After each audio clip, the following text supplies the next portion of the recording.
నిజంగా మళ్ళీ ఎలక్షన్ వస్తే మళ్ళీ ఖర్చుతో కూడుకున్న పని.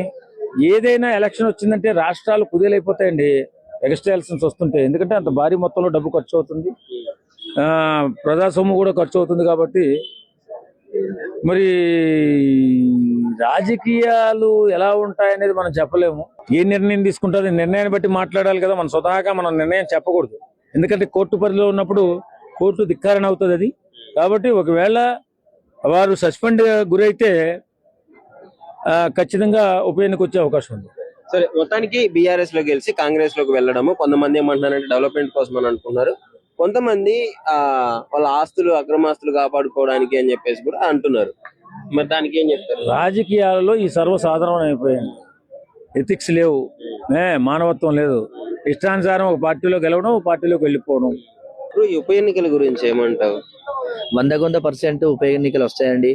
ఎందుకంటే 10th షెడ్యూల్ అనే ఉంది. ఏమని పార్టీ ఫిరాయింపుల చట్టం కంపల్సరీ ఉంది కాబట్టి 100% మాక్సిమం అయితే గిట్ట ఖైరతాబాద్ కంపల్సరీ వస్తుందండి.